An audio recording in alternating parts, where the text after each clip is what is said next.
in this quote unquote advanced Western democracy, we have these people who are really falling through the cracks, except for the cracks were created and maintained by the companies and the regulators.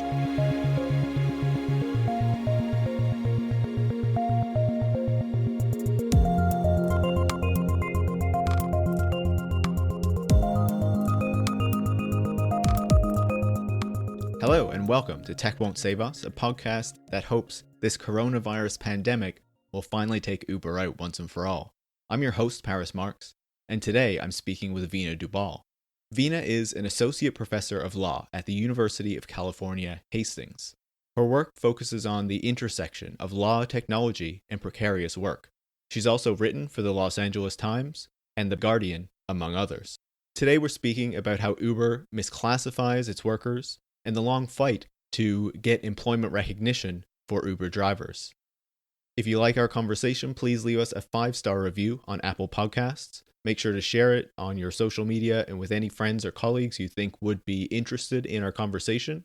And if you want to support the work that I put into making this podcast a reality, you can do that by going to patreon.com/ParisMarx and becoming a supporter.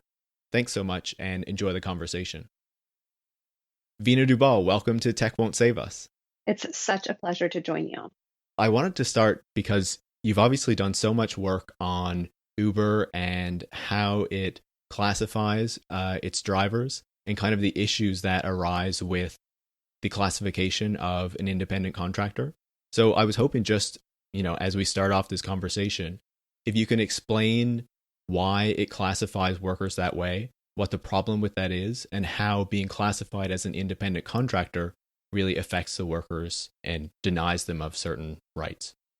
Uber, as you said, classifies their workers as independent contractors.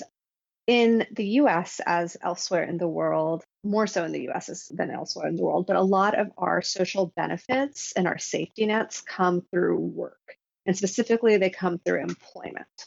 And so the idea is if you work for another company, then that company has to provide you with a minimum wage. They have to give you in the US health insurance. So we don't have universal health care. They have to pay for unemployment insurance taxes on your behalf, to provide workers' compensation so that if you're injured, they can, you're covered.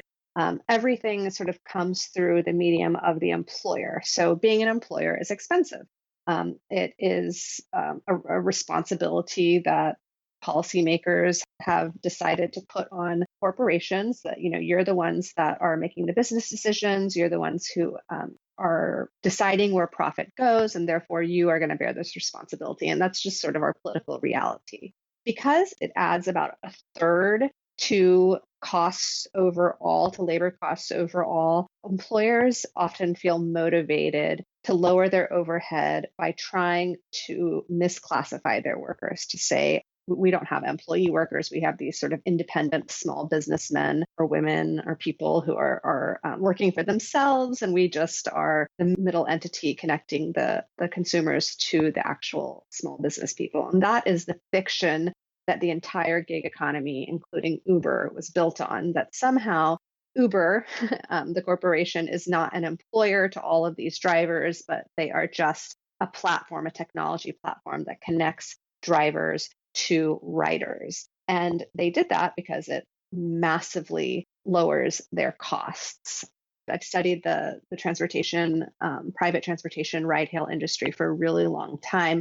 And I can tell you that the taxi industry has never been profitable, even with independent contractor drivers, without regulations. So without really having a sound idea of what this private transportation ride-hailing economy looked like, Uber sort of went in and said, hey, if we just can treat everyone like independent contractors so we don't have to deal with the overhead of labor costs, we can try and create a monopoly in this market and make some money that way. For the drivers, what that has meant is that they have had no access to basic benefits. They haven't had workers' compensation if they're injured, if they're terminated off the app. They have no social insurance, no unemployment insurance. Many drivers labor without access to the minimum wage, without overtime. And so it means that they are just like the definition of precarious worker. They are informal workers laboring in a formal economy. And especially over the last couple of years, as Uber and Lyft have dropped wages for drivers, they've been in really, really bad positions economically. Yeah, and being an Uber driver is difficult, in good times, right? And as you say, they've experienced cuts to their pay over the course of a number of years now as Uber has sought to reduce the labor costs because it's found that, exactly as you just said, it's finding a hard time to become profitable in this industry. Yeah. And labor is the only place where it can really cut those costs, right? And so obviously that makes it even more difficult on the drivers. And it's ironic, of course, because the drivers are the only people in the company that are actually generating revenue. They are the only profitable part of the company. And so the fact that they are leaving those people out to dry, it seems to be a particularly sort of cruel, nefarious business decision. I think that their idea at the beginning was, honestly, if you look at the founders' deck, like their PowerPoint that they used to pitch investors, they really didn't know what they were doing. But I think they had this general sense that this young, hip San Francisco consumers wanted to get to their bars faster than they could. So sort of reflecting their own experience. Yep. And they had this idea that if they just undercut the existing ride-hail industry, the taxi industry, that they could create a monopoly and it would be really easy then to earn profit.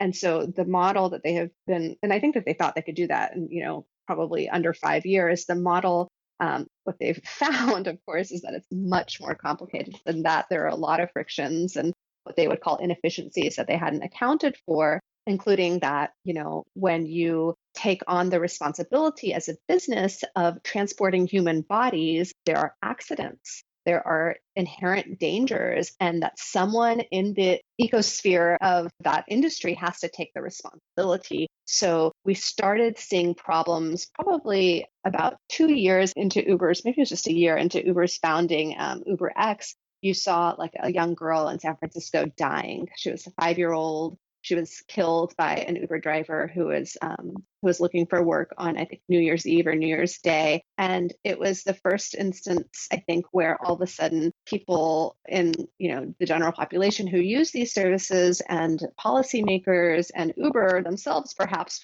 all of a sudden like, oh, there's a reason that this is a regulated industry. There's a reason that there are protections for consumers and that there are protections for workers. This can be quite dangerous. And their sort of MO, their way of dealing with all of this risk has been to insulate themselves by saying, we don't actually have drivers.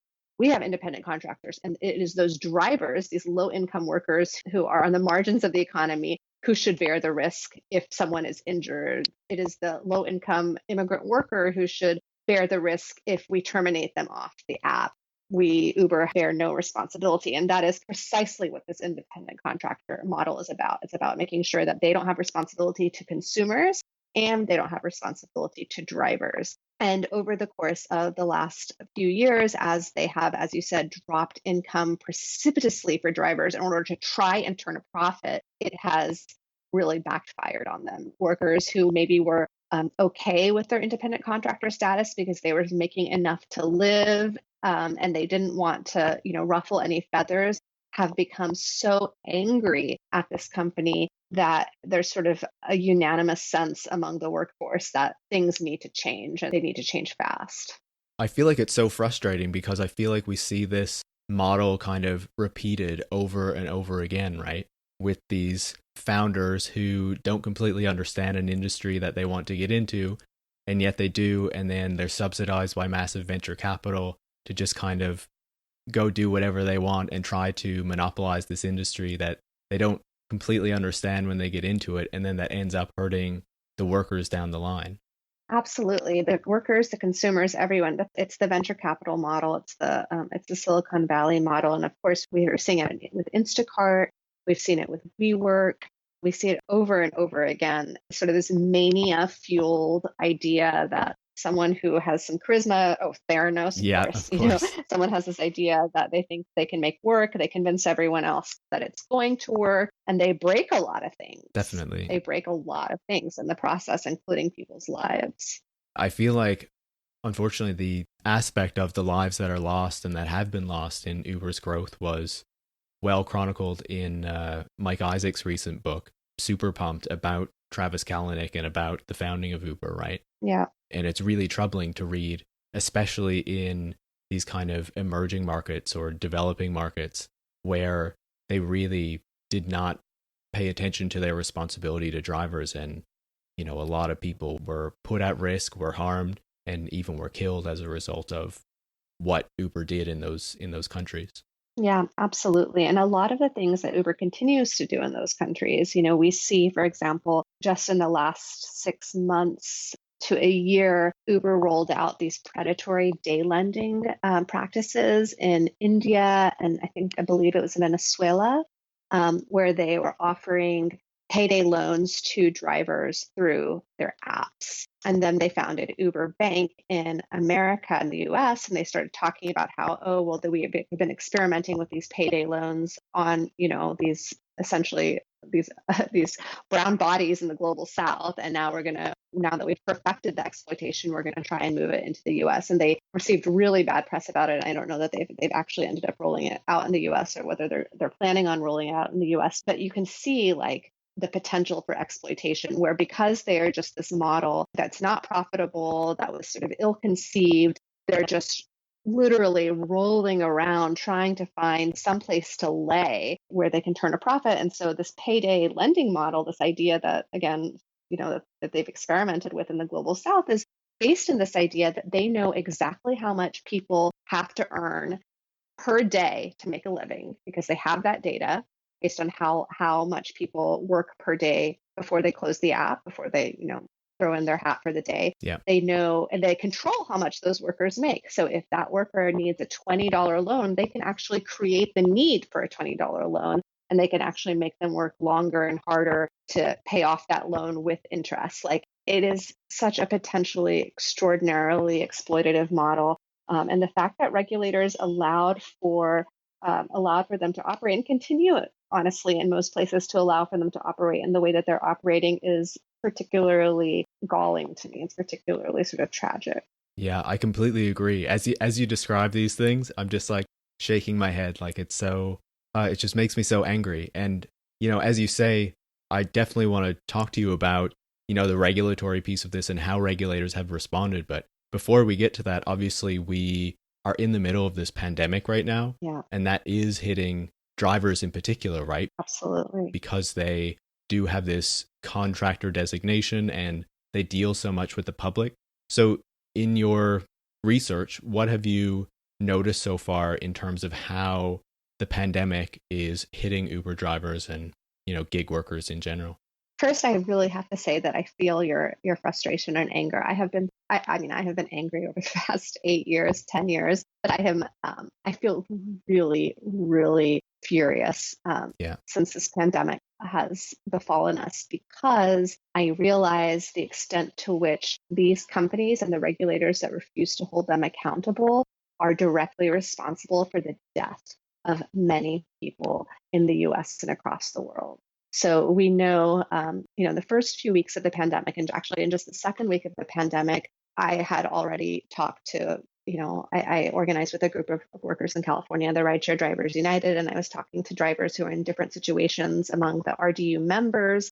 And, I spoke with a driver, for example, who has 3 kids and supports his elderly parents. They live in a low income housing in San Francisco, and he had 56 cents in his account and didn't know what was going to happen. They immediately, applied for SNAP for food stamps so that his family wouldn't go hungry.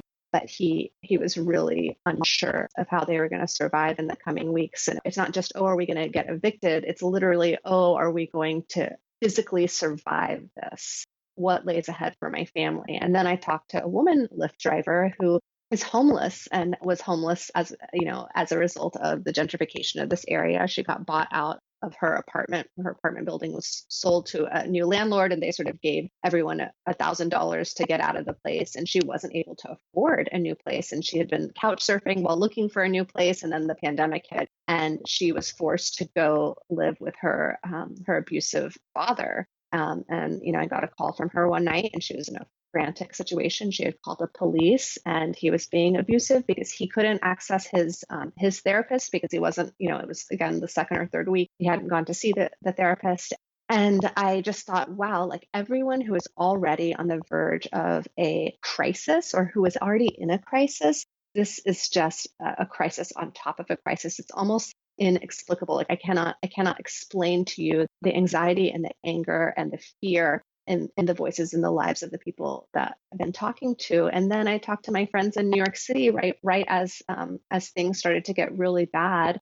And of course, there was, this is an occupational hazard. So not only did all of a sudden the work disappear, they probably weren't going to get access to state unemployment insurance, but they also were disproportionately exposed to this virus because they're in these cars with sick people. And so the New York Taxi Workers Alliance director, for example, told me that they had already counted in the second or third week of the pandemic, they had counted something like 25 to 30 of their members had already died. My God. Like this is a particularly kind of intimate service work. And again, like we weren't sure, how are these people going to survive? They've been misclassified as independent contractors. The companies have not been paying into unemployment insurance funds. And then we had, Congress passed the Pandemic Unemployment Insurance Assistance Fund, which basically gave everyone, even independent contractors, some form of unemployment insurance. But the problem is that these workers are misclassified. So, for example, in both California and New York, they are eligible for regular state unemployment insurance. They are actually employees for the purposes of unemployment insurance, but the state has to make that decision.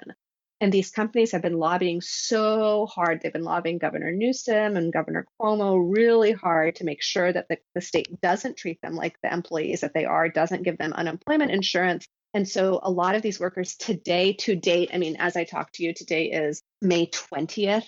We've been in lockdown for, I want to say, about 8 weeks, 7 to 8 weeks. And the drivers that I work with in California and folks that I've talked to in New York, most of them have still not gotten their unemployment insurance because of the misclassification, because the state agency has been lobbied to not give them unemployment insurance. And also because they have to investigate because they don't have the data. The companies haven't provided the data like every other employer provides data to base their unemployment insurance benefits off of. So the crisis is ongoing and real 2 months into it. So you have the economic insecurities and you also have the real physical insecurities.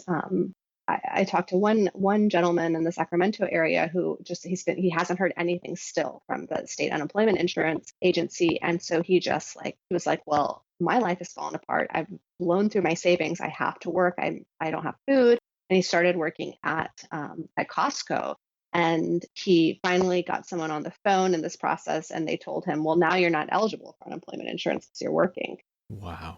And so, like the kinds of situations that people are finding themselves in are just are really, as I said, when you first asked the question, are just infuriating. Like in this quote unquote advanced Western democracy, we have these people who are really falling through the cracks, except for the cracks were created and maintained by the companies and the regulators who refuse to step in and force the companies to follow the law. It's just so disgusting to me to hear you describe that. Like, obviously, I knew pieces of it. I've been following the reporting, but like to actually hear how it's really impacting people's lives. And, I'm not very familiar with the rates of kind of death and infection among Uber drivers. I don't even know if such figures have been released, like, on a wider scale. But it's, obviously we're in the middle of this pandemic. It's a real crisis for many people. And then because of this classification and because, companies like Uber and Lyft, as you say, are lobbying these governors, it's making it so much more difficult for these people who are already struggling, in normal times, right? Exactly. These are people who are already on the margins of societies that are being pushed further and further and further out. And the companies have been lobbying to ensure that workers don't get what they need, because what the workers getting what they need is a pushback against their central business model, which is misclassification. And so obviously what you're talking about there with unemployment is part of this larger fight and this larger recognition of the issue that comes with the misclassification of these drivers. And so over the past year or so, we have started to see some, progress in terms of challenging that. In New York City, or I can't remember if it was New York State, there was a minimum wage put in for Uber drivers and restrictions on the number of drivers. But obviously the one that a lot of people are watching is happening in California, where you are, where there was Assembly Bill 5, AB 5, that was passed that was supposed to make these gig workers into employees. But when it was supposed to take effect, at the beginning of the year, a lot of these gig companies just kind of ignored it and didn't change the classifications. So can you explain what AB5 is, the fight that went into even winning just the legislation, and how these companies are pushing back against, making this change that they're now legally required to make? AB5 is such a big deal, not because of the contents of the law, in my opinion, although that's, part of it, but also because it is the first time we have seen a willingness on the part of state politicians to stand up to these companies in a really meaningful way and to build a coalition behind their effort to regulate the companies and treat them like they treat other businesses. And so I think that has been really why there's been so much focus on AB5 and so much fascination with it. Right. To be honest, when I first heard about Uber, Lyft, and their then competitor Sidecar back in 2000, I want to say it was 2013, I didn't think that we would get to where we were today. These companies had to violate so many laws to get to where we are today, that if you had asked me then, I would have said, and I did say this, I was like, whatever, they'll go away. Like some regulator will rein them in. They're violating state laws, they're violating city laws, they're violating labor laws, they're violating insurance laws, they're violating consumer laws. I was like, there's just no way that this business model is going to last. And they started on the streets of San Francisco, but like lo and behold, with all of the money and all of the resources, hiring literally every lobbyist in the state, hiring the most ferocious lawyers, they have bullied their way into the existence and to having new laws written for them, into having politicians turn their heads when they were violating laws. Even when Sophia Liu, that little girl who died a few years ago at the hands of an Uber driver who was looking for a fare, people were just so willing to turn their heads. And anytime a regulator or a politician did try and kind of step up and say, we're gonna try and implement some, any minimal standards here, they would go after them like you wouldn't believe. So you had, the ads against politicians in California when they tried to get insurance regulations in place.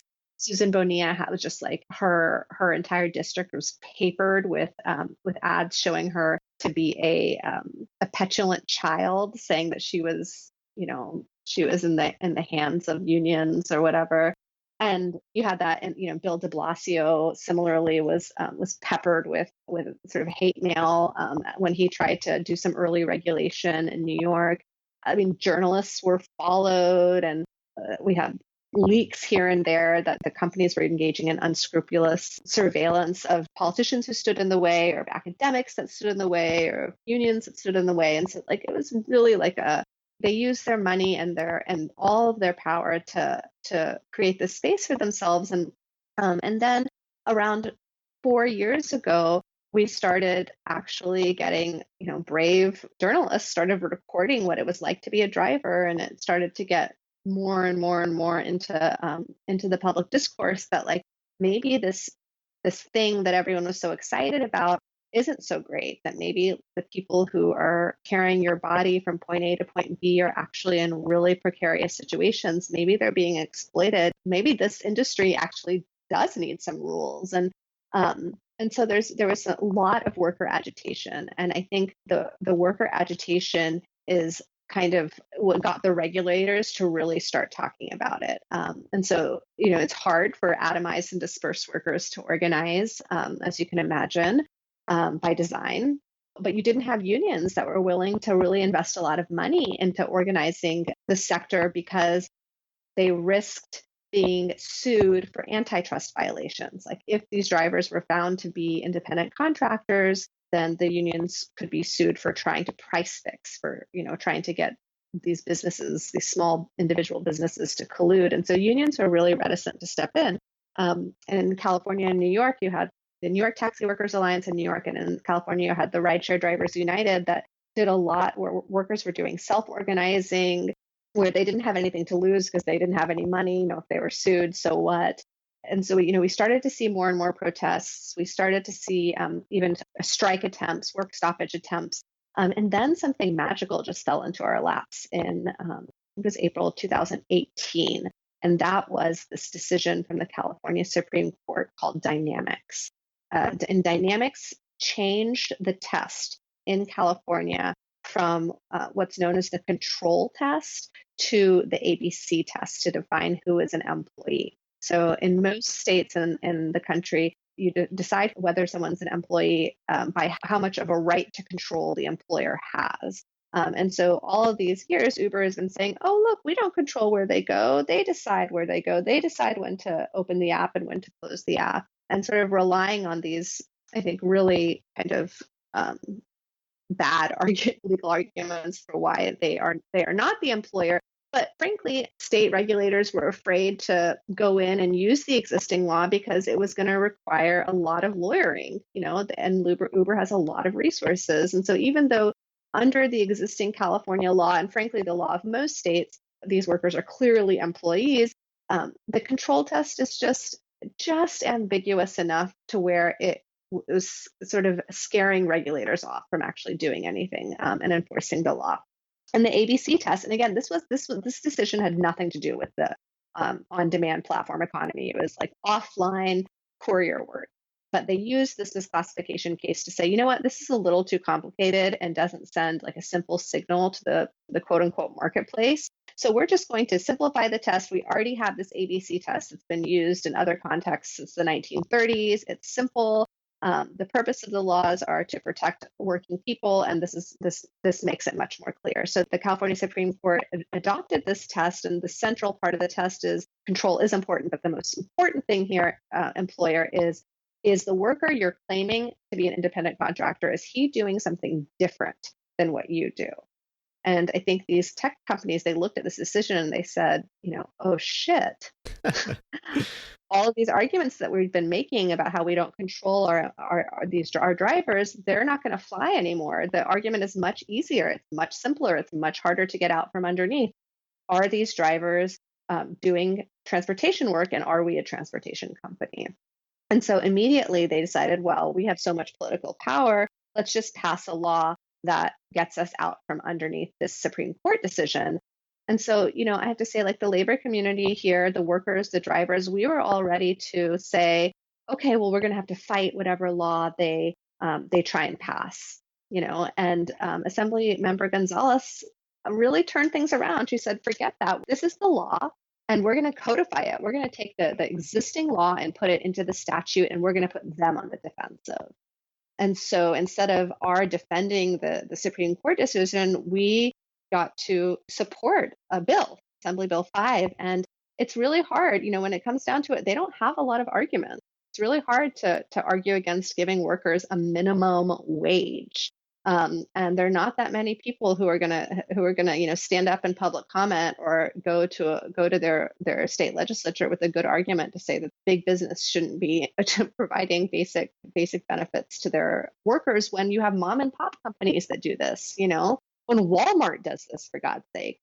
And so, workers, it's just such an amazing story. They were up against this company that has billions of dollars, that has all the lawyers in the world at their fingertips, that literally had hired every lobbyist. And they did a number of times caravans up to Sacramento. They did lobby days.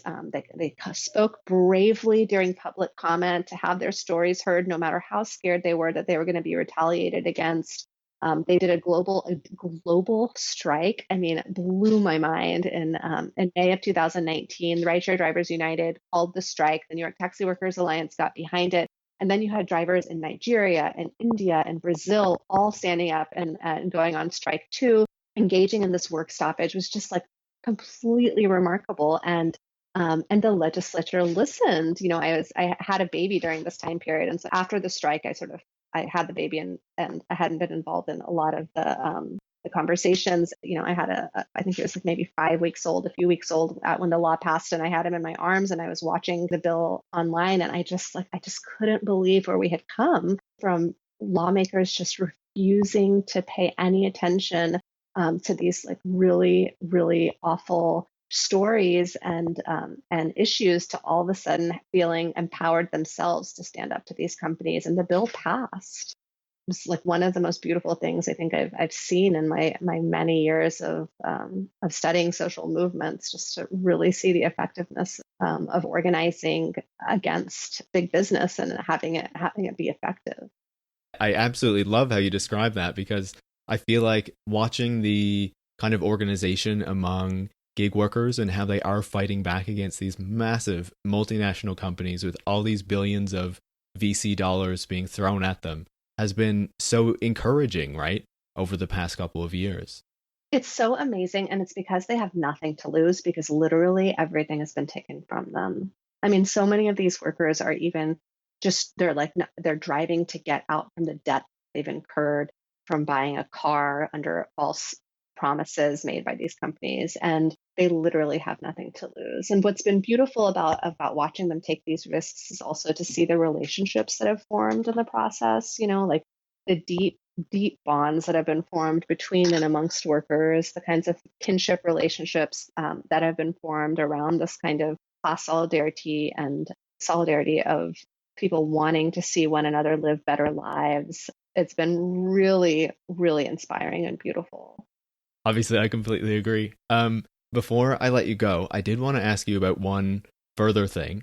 Obviously, this fight isn't over, but this fight also exists in a longer history that you wrote about in Logic magazine recently. So can you talk about how this kind of classification of contractors and what Uber is doing to drivers and trying to take over the taxi industry exists in this longer history of, I guess, kind of neoliberalization and kind of capital gaining an upper hand against workers within the taxi industry?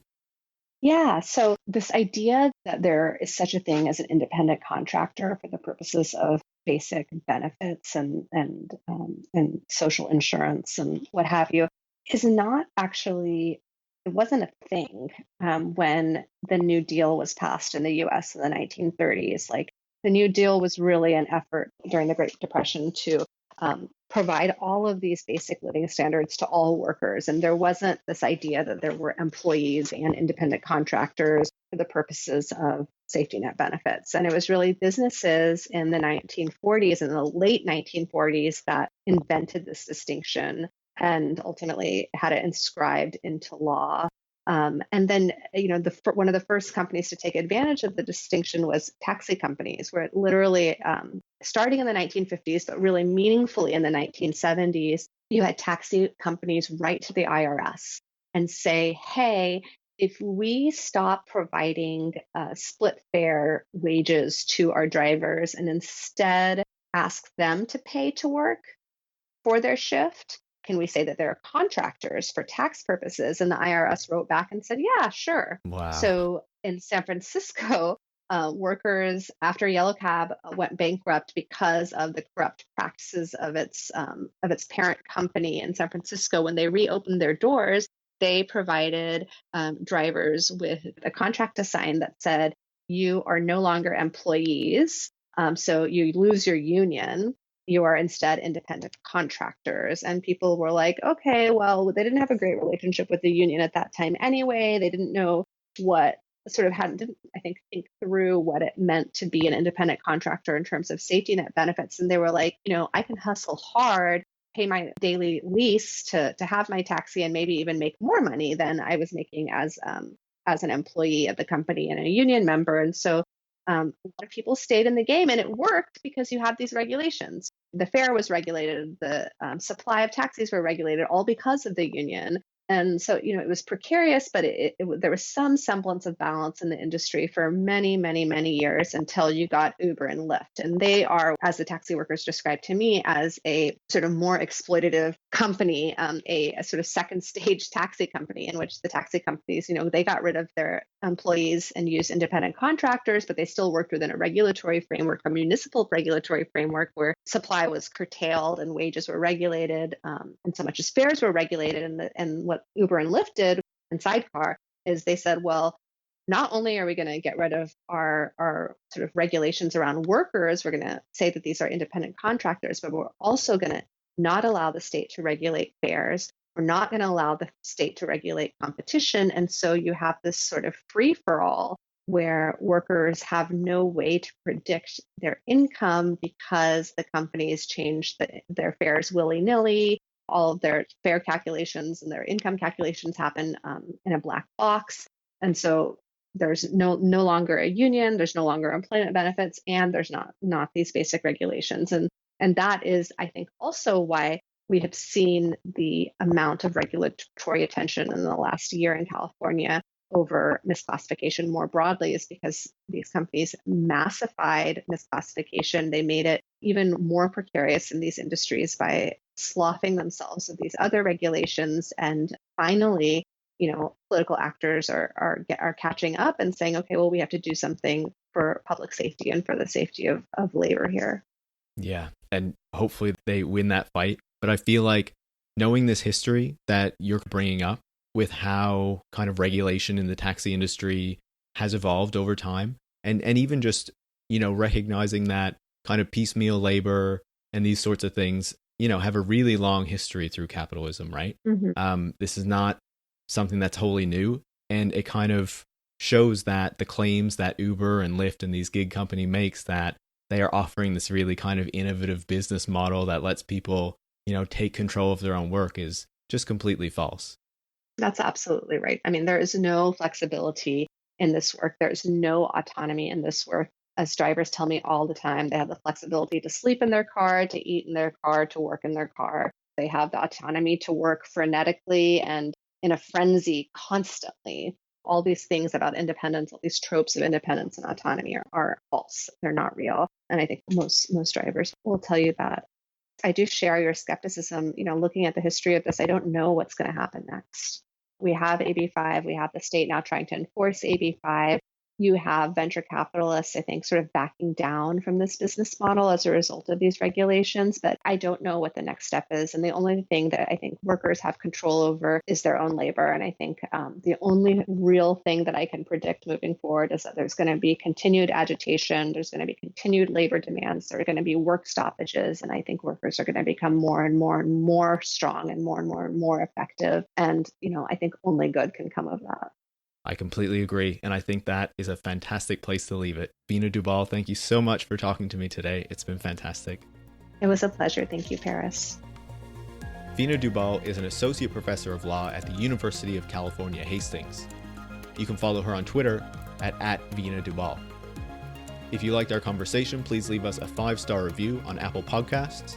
You can follow the podcast on Twitter at Tech Won't Save Us, and you can follow me, Paris Marx, at Paris Marx. Thanks for listening.